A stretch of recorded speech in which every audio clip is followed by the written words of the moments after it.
Good morning, class. So, I am Mrs. Sonali, your chemistry teacher. Okay, so this will be your chemistry book for this session. Okay, this is chemistry for class 8th. Okay, and these will be your contents for the year. But for UT, we just have to cover this first chapter, and that is matter. Okay, so today we will start our chapter matter. This is on your page number 1. Okay, on your books, this is matter. Okay, so matter. What is matter? Everything that surrounds us. Okay, everything that surrounds us. This book, this chalk, okay, the tables, the chairs, the board, everything is matter here. Okay, so what is matter? Everything that surrounds us is matter. Okay, everything that surrounds us is matter. Okay, now matter. What is matter made up of? Okay, so matter is made up of tiny particles, and those tiny particles are called molecules. So the matter is made up of the tiny particles called molecules. Okay, you have to just remember the name molecules. Now, those molecules, those tiny particles, molecules, they are held together by a force.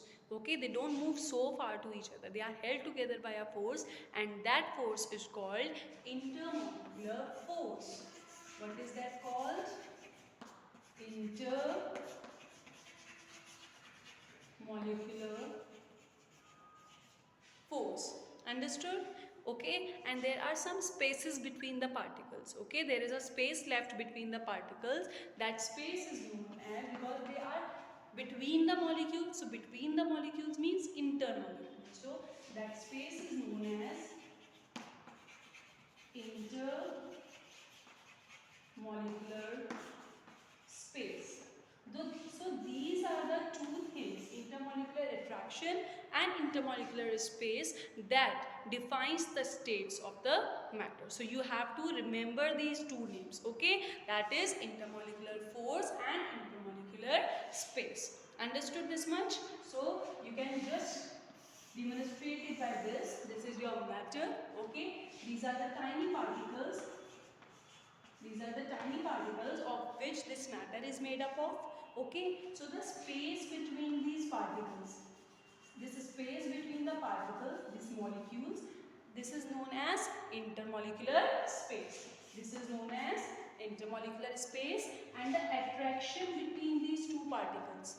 Okay, the attraction between these two particles, that is known as intermolecular force. Okay, that force of attraction, that is known as intermolecular force. Now you have to remember two things. Okay, the strongest the intermolecular space, the largest the intermolecular space, the weakest will be the intermolecular force. If these particles, they are having large spaces between them, then the intermolecular force, because they are very far from each other, the space is too much. Okay, so the intermolecular force between those particles will be weakest. So what you have to remember is, let me clean it. What you have to remember, if the intermolecular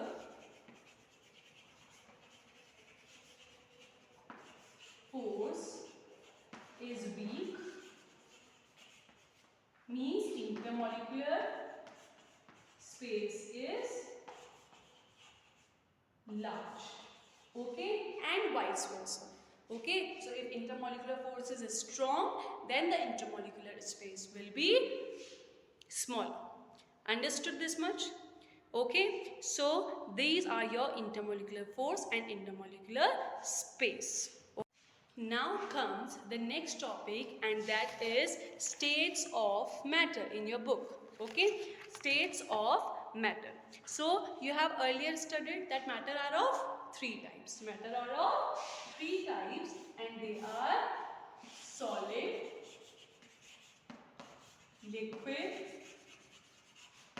and gas.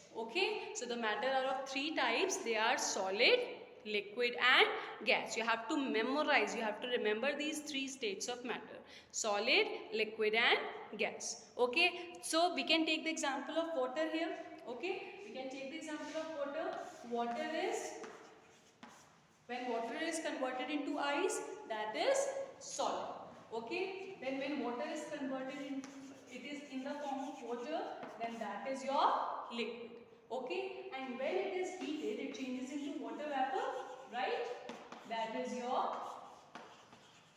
gaseous state of matter. So understood these three states of matter? They are solid, liquid and gas. Okay, and these are the three states of water, that is ice, water and water vapor. Okay, but you must have noticed one thing. Okay, the chemical formula for water, the chemical formula of water is H2O, whether it is ice, whether it is water or whether it is water vapor. Okay, the almost the chemical formula is H2O, means it is made up of two components only, and that are hydrogen and oxygen. Okay, hydrogen and oxygen.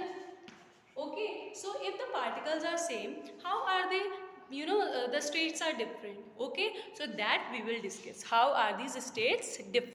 So we will cover it in the topic, what causes the difference in states. Okay, in earlier, when the chapter was started, we just have read that these are the two things that are between the particles that defines the states of matter, and those are intermolecular force and intermolecular attraction. So you just have to remember these. What causes the difference in states?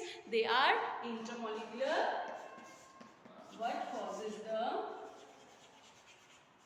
difference in states of matter? So there are only two things. They are intermolecular force and intermolecular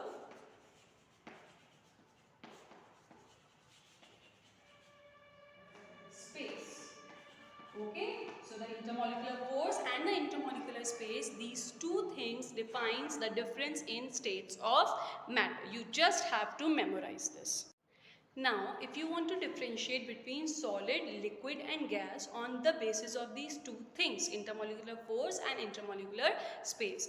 So, between solid, if you just look at the diagram in your book, okay, then solid particles are closely packed with each other. Okay, these solid particles are closely packed with each other. Okay, so the space between these particles is less. So if you're talking about intermolecular space,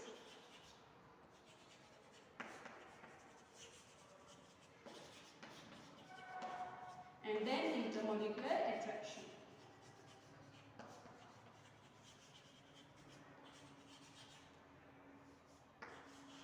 Force of attraction. Okay, so in solid the particles are tightly packed with each other, the molecules are tightly packed with each other. So intermolecular space will be less in solid. Okay, it will be less in solid. And since intermolecular space is less, so the particles are having a more force, so that's why they are packed together. So then intermolecular force will be the strongest in the solid. Okay, then comes the liquid state. In liquid state, the particles are a little bit distance from each other. Okay, so the particles are at a little bit distance from each other. So the space between the particles, will be more than the solids. Okay, so it is little bit larger in the liquid. Okay, and then intermolecular force of attraction, it will be weaker because particles are little bit farther distance. Okay, so it will be weaker in liquids. Then in gaseous states, the particles are at a much distance from each other. Okay, the distance is too much between the molecules of the gaseous state. Okay, so the intermolecular space is largest in gaseous state. Okay, particles are at farther distance, so the intermolecular state force of attraction will be weakest in the gaseous state of matter. So you just have to differentiate between the solid, liquid and gas on the basis of these two terms, intermolecular space and intermolecular force. Understood everyone? Now comes your next topic in this chapter, matter, that is interconversion of states of matter. That is interconversion of states of matter. Okay, so you must have noticed ice, if you heat it, if you keep it out of your refrigerator, it it changes into water, and then if you heat the water, it changes into water vapor. Okay, likewise, if you cool water vapor, it will change into water, and if you keep it in the refrigerator, it will change into ice. So there are some changes in the states of matter that only we are here to discuss. Okay, so your three states of matter, they are solid, liquid and gas. Okay, so you just have to learn the name of the processes involved in it. Okay, so when solid changes into liquid, okay, when your ice is changing into water, okay, the solid changes into liquid, that process is termed as melting. That process is termed as melting. Okay, if your solid changes into a liquid, that interconversion will be known as melting. Okay, now if your water is changing into water vapor, means liquid is changing into gaseous state of matter, that is known as vaporization. That is known as vaporization. Understood?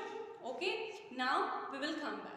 Okay, so if liquid is changing to solid, if you keep the water in the fridge and it changes into ice, means liquid is changing into solid. So which process is taking place? That is your freezing. That is your freezing. Okay, now if gaseous state is changed into the liquid state, okay, gaseous state is changed into the liquid state. So like water vapor, if you just heat the water, if you keep the pan of water on your gas and heat it, okay, and then you cover it with the plate or a lid, okay, sometimes later you will notice the water droplets on the lid. Okay, so that water has been changed into water vapor when it came on the cool surface of that lid. Okay, so if gaseous state changes into liquid, then that is your condensation, or you can also call it as liquefaction. Okay, liquefaction. This much is clear to everyone? Okay, now at that constant temperature, when a solid changes into liquid, okay, the constant temperature, if your process is asked, that is your melting, but the constant temperature is asked, that is your melting point. Okay, melting point. Likewise, if your liquid is changing into solid at a constant temperature, okay, then constant temperature is known as freezing point. Understood? When your liquid starts changing into gaseous at that constant temperature, the constant temperature is known as boiling point.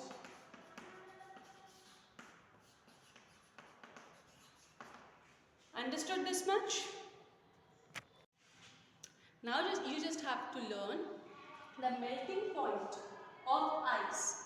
The melting point of ice is 0 degrees Celsius, and melting point and freezing point are same. Okay, so freezing point for water is also 0 degrees Celsius. Understood? Now your boiling point for water, everyone knows boiling point for water is 100 degrees Celsius. Okay, so the boiling point for water is 100 degrees Celsius. So this is all for today. Okay, you just have to revise till here. Okay, each and every point you have to revise. Okay, thank you for today.